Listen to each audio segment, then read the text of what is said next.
Julia نے اس وقت dragon سے ہاتھ ہٹایا جب وہ پانچوں کی پانچوں ساکت ہو گئی۔ کمرے میں ہر طرف خون ہی خون پھیلا ہوا تھا۔ یہ تم نے کیا کیا؟ یہ یکلت روز میری نے ہلکے بل چیختے ہوئے کہا۔ اس کے لہجے سے صاف محسوس ہو رہا تھا کہ وہ انتہائی خوف زدہ ہو کر ذہنی طور پر بالکل معاف ہو چکی ہے۔ اور پھر اس سے پہلے کہ اس کا فکرہ مکمل ہوتا، جولیا بجلی کسی تیزی سے گھومی اور دوسرے لمحے ایک بار پھر تڑتڑاہٹ کی آواز ابھری اور اس بار روز میری کے جسم پر جیسے گولیوں کی بارش سی ہو گئی اور وہ اچھل کر پشت کے بل گری اور چند لمحے تڑپ کر ساکت ہو گئی۔ اب یہ عذاب بنتی جا رہی تھی، جولیا نے بڑبڑاتے ہوئے کہا۔ اسی لمحے سالیہ نے تیزی سے آگے بڑھ کر ایک طرف رکھی ہوئی مشین گنوں میں سے ایک مشین گن اٹھا لی۔ اب اس مشین روم میں پہنچنا ہے اور سنو، جو نظر آئے اڑا دو، تمام مشینیں تباہ کر دو تاکہ ہمارے خلاف فوری طور پر کوئی کارروائی نہ ہو سکے۔ جولیا نے کہا، میرا خیال ہے جولیا، ہمیں اس طرح اندھا دھند اقدام کرنے کے بجائے اس روزی کو پہلے پکڑنا چاہیے۔ اگر اس کے کانوں میں ذرا بھی بھنک پڑ گئی تو وہ یہاں سے فرار ہو جائے گی اور اس کے بعد ہم بے بس ہو جائیں گے۔ سالیہ نے کہا، لیکن اوپر جانے سے پہلے نیچے موجود تمام افراد کا خاتمہ کرنا ضروری ہے، جولیا نے کہا اور تیزی سے ایک دیوار میں موجود بند دروازے کی طرف بڑھ گئی۔ دروازہ کھول کر اس نے دوسری طرف جھانکا تو ادھر ایک چھوٹی سی راہداری تھی جس کا اختتام ایک اور بڑے تہخانے میں ہو رہا تھا۔ چونکہ یہ بڑا تہخانہ بھی ساؤنڈ پروف تھا، اسے جولیا کو یقین تھا کہ مشین گن کی فائرنگ اور مرنے والی عورتوں کی چیخوں کی آوازیں دوسرے تہخانے تک نہ پہنچی ہوں گی۔ اس تہخانے کا دروازہ بھی بند تھا اور دروازے کی ساکھ بتا رہی تھی کہ یہ تہخانہ بھی ساؤنڈ پروف ہے۔ وہ دونوں تیز تیز قدم اٹھاتی اس دروازے کے قریب پہنچی ہی تھی کہ اچانک انہیں اس تہخانے کے کھلے دروازے سے، جہاں 5 عورتیں ہلاک ہوئی تھیں، کسی عورت کے چیخنے کی آواز سنائی دی اور جولیا اور سالیہ بجلی کسی تیزی سے مڑی اور دوسرے لمحے اچھل کر وہ اس کھلے دروازے کی سائڈ میں دیوار کے ساتھ ہو گئیں۔ اسی لمحے ایک عورت اچھل کر اس کھلے دروازے سے راہداری میں داخل ہوئی ہی تھی کہ سالیہ کسی بھوکے عقاب کی طرح اس پر جھپٹ پڑی۔ اسے زندہ رکھنا، یہ شارلٹ ہے، جولیا نے کہا اور اس کے ساتھ ہی اس کا مشین گن والا ہاتھ گھوما اور مشین گن کا بٹ سالیہ کے بازو میں جکڑی ہوئی اور نیچے کی طرف جھک کر اسے اچھالنے کی کوشش کرتی ہوئی شارلٹ کے سر پر پوری قوت سے پڑا اور شارلٹ کی حلق سے زوردار چیخ نکلی اور اس کا تیزی سے پھڑکتا ہوا جسم یکلخت ڈھیلا پڑ گیا اور اسی لمحے سالیہ نے گرفت ہٹا دی اور شارلٹ منہ کے بل نیچے فرش پر گری۔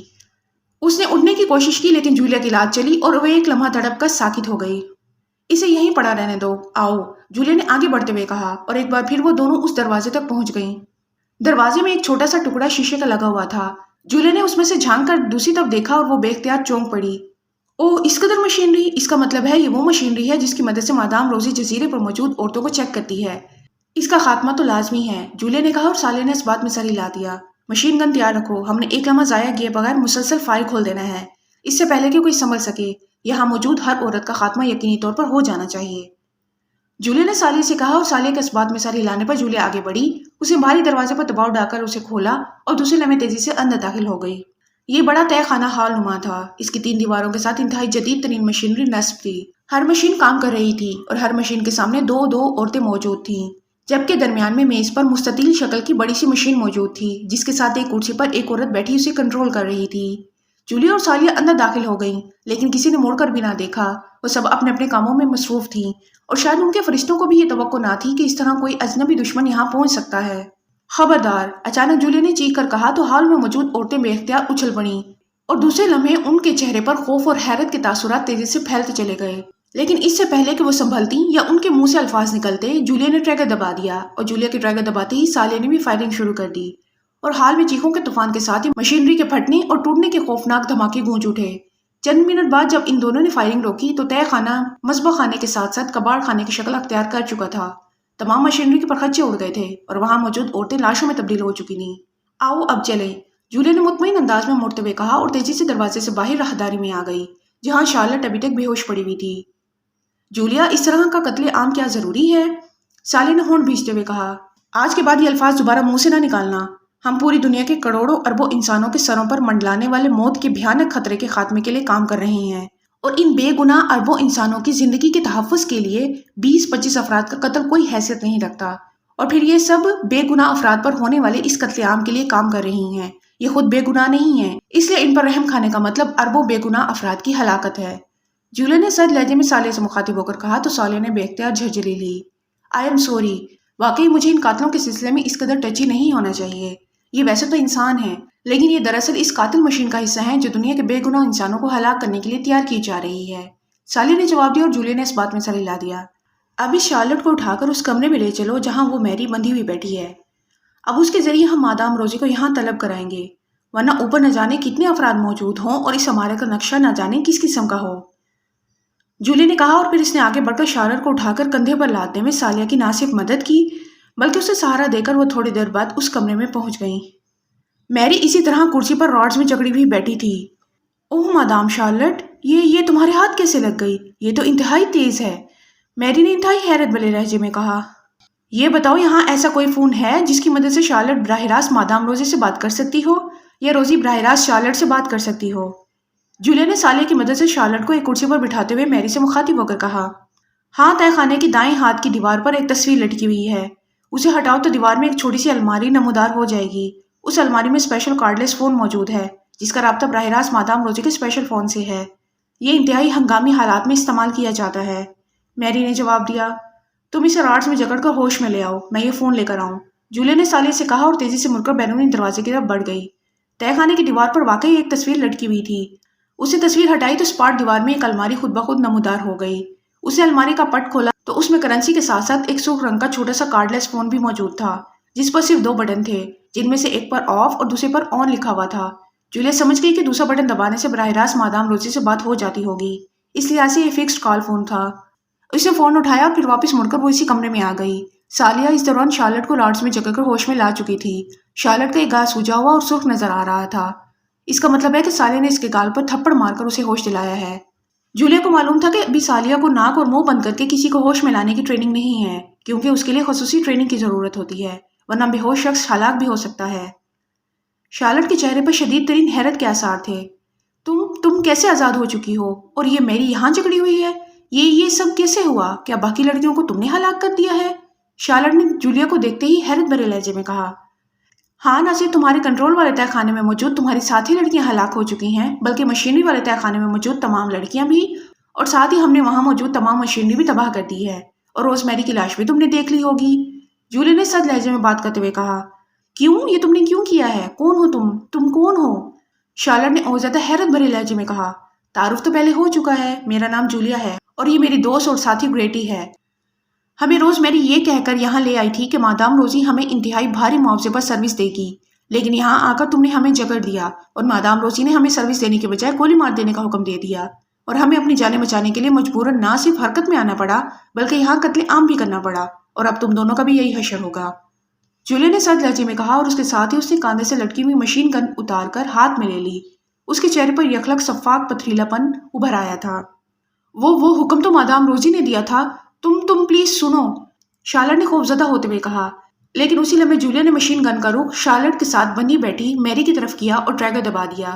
تڑتڑاہٹ کی آواز کے ساتھ ہی گولیوں کی بوچھاڑ میری پر پڑی اور اس کے حلق سے نکلنے والی انتہائی کربناک چیخ سے تہہ خانہ گونج اٹھا۔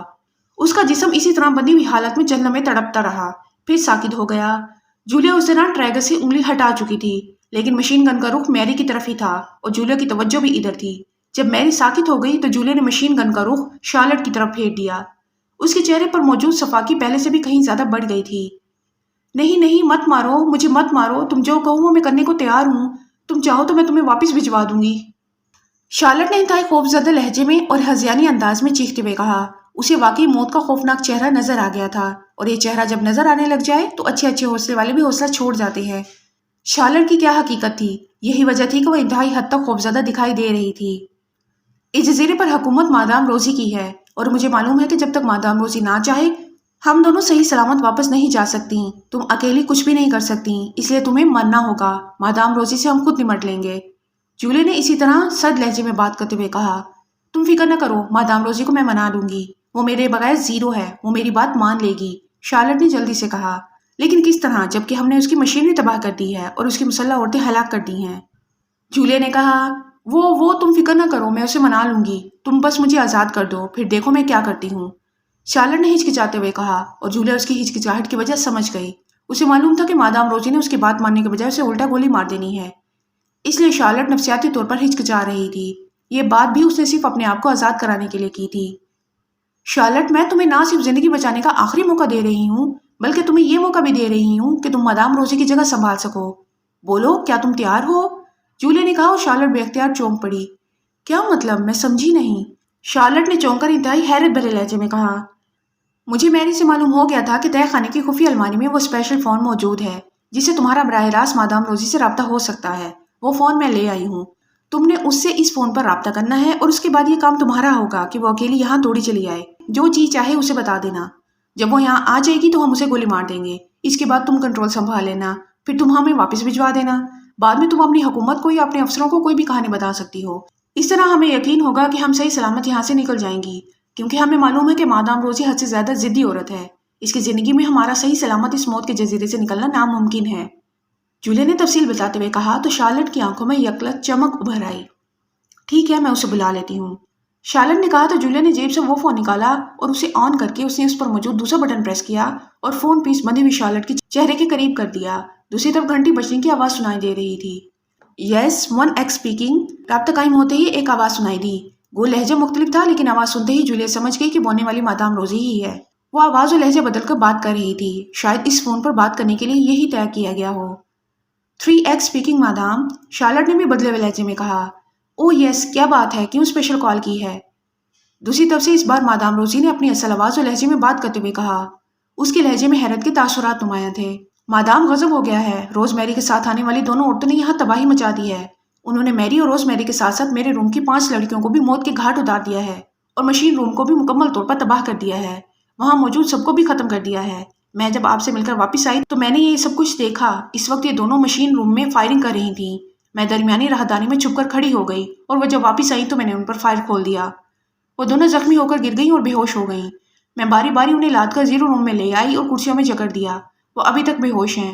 میں پہلے انہیں گولی سے اڑانے لگی تھی لیکن پھر میں نے سوچا کہ شاید آپ ان سے کچھ پوچھنا پسند کریں، اس لیے میں نے ایسا نہیں کیا. اور اب آپ کو کال بھی اس لیے کر رہی ہوں کہ ان کے بارے میں کیا حکم ہے. انہیں گولی سے اڑا دوں یا؟ شارلٹ نے تیز تیز لہجے میں کہا. کیا کہہ رہی ہو؟ یہ سب کیسے ممکن ہے؟ وہ تو راڈس میں جھگڑی ہوئی تھیں. مادام روزی کی حیرت کی شدت سے بری طرح چیختی ہوئی آواز سنائی دی. اسی لیے تو مادام میں فون کر رہی ہوں اور خود آپ کے پاس نہیں آئی، کیونکہ ہو سکتا ہے میری عدم موجودگی میں یہ ہوش میں آ کر پھر پہلے کی طرح کسی شعبدہ بازی کی بنا پر راڈ سے آزاد نہ ہو جائیں. اور اسپیشل فون اس لیے استعمال کیا ہے کہ میں نہیں چاہتی کہ آپ سے پہلے کسی اور کو اس کے بارے میں معلوم ہو سکے. شارلٹ نے جواب دیتے ہوئے کہا. گڈ، تم نے بہت اچھا کیا شارلٹ، میں خود آ رہی ہوں. اب مجھے شک پڑ رہا ہے کہ یہ دونوں عورتیں عام عورتیں نہیں ہیں. یہ یقیناً عمران کی ساتھی ہوں گی. اب ان سے عمران کے بارے میں مزید معلومات حاصل کرنا انتہائی ضروری ہو گیا ہے. تم انہیں منع نہ دینا، میں آ رہی ہوں. دوسری طرف سے مادام روزی نے تیز لہجے میں کہا اور اس کے ساتھ ہی رابطہ ختم ہو گیا. تو جولیا نے فون آف کر دیا. اب تم بتاؤ کہ وہ کس طرف سے آئے گی اور کس جگہ وہ اس حصے میں داخل ہوگی. جولیا نے پیچھے ہٹتے ہوئے شارلٹ سے پوچھا. میرے والے روم کے بائیں طرف ایک خفیہ دروازہ ہے. اس کے اوپر لفٹ لائٹ لگی ہوئی ہے اور یہ دروازہ دوسری طرف سے بھی کھلتا ہے. روزی خصوصی لفٹ کے ذریعے پہلے اس دروازے کی دوسری طرف پہنچے گی اور پھر دروازہ کھول کر روم میں داخل ہوگی. میں بھی وہیں سے آئی تھی، شارلٹ نے جواب دیا. گریٹی، تم اس کا خیال رکھنا، میں روزی کو کور کر لوں، جولیا نے سالیہ سے کہا اور واپس مڑ گئی. میں بھی ساتھ آتی ہوں. یہ تو راڈس میں جھگڑی ہوئی ہے، سالیہ نے کہا. نہیں، کسی بھی وقت کچھ بھی ہو سکتا ہے، تم یہیں ٹھہرو، جولیا نے کہا اور تیزی سے قدم بڑھاتی کمرے سے باہر راہداری میں آ گئی. چند لمحوں بعد وہ اس بڑے تہہ خانے میں پہنچ چکی تھی جہاں 5 لاشیں پڑی ہوئی تھیں. لفٹ لائٹ واقعی ایک دیوار کی سائڈ پر لگی ہوئی تھی. جولیا نے پہلے اس کا خیال نہ کیا تھا. جولیا نے مشین گن ایک طرف دیوار کے ساتھ رکھی اور خود دیوار کے ساتھ پش لگا کر کھڑی ہو گئی. وہ مادام روزی پر جسمانی طور پر حملہ کرنا چاہتی تھی، کیونکہ اگر مشین گن کے بٹ کا وار خالی چلا جاتا تو وہ روزی اس کے لیے مسئلہ بھی بن سکتی تھی، کیونکہ اتنا تو وہ سمجھتی تھی کہ روزی کوئی عام عورت نہیں ہے. تھوڑی دیر بعد دیوار میں سرک کی آواز سنائی دی اور دیوار ایک جگہ سے سرک کر دوسری طرف کو چلی گئی اور وہاں خلا سا پیدا ہوا اور اس کے ساتھ ہی مادام روزی اچھل کر اس خلا سے کمرے میں آئی. جولیا جو پہلے ہی تیار کھڑی تھی یک لخت کسی بھوکے عقاب کی طرح روزی پر جھپٹی اور اس سے پہلے کہ روزی سنبھلتی وہ بری طرح چیختی ہوئی اچھل کر فرش پر گری. اور اس کے بعد جولیا نے اسے ایک لمحے کے لیے بھی سنبھلنے کا موقع نہ دیا. اس کی دونوں لاتیں یکے بعد دیگرے کسی مشین کی طرح چلنے شروع ہو گئیں اور چند لمحوں بعد ہی روزی کن پٹیوں، چہرے اور پسیوں پر بھرپور ضربے کھا کر ساکت ہو گئی. جولیا رک گئی اور اس نے جھک کر اس کی نبض پکڑی. جب اسے اطمینان ہو گیا کہ روزی فوراً ہوش میں آنے کے قابل نہیں ہے تو اس نے اسے اٹھایا اور ایک جھٹکے سے اپنے کاندھے پر لاد کر موڑی اور تیز تیز قدم اٹھاتی واپس اس کمرے کی طرف بڑھ گئی جسے شارلٹ نے زیرو روم کہا تھا. کوئی پرابلم تو نہیں ہوا؟ جولیا کے اندر داخل ہوتے ہی سالیہ نے جلدی سے آگے بڑھ کر اسے سہارا دیتے ہوئے کہا. نہیں، جولیا نے مختصر سے جواب دیا اور پھر اس نے سالیہ کی مدد سے اسے ایک خالی کرسی پر بٹھایا اور راڈ سے جکڑ دیا. تم نے تو اسے مار دینا تھا، پھر اسے کیوں بے ہوش کرتے یہاں جکڑ رہی ہو؟ شارلٹ نے حیرت بھرے لہجے میں کہا.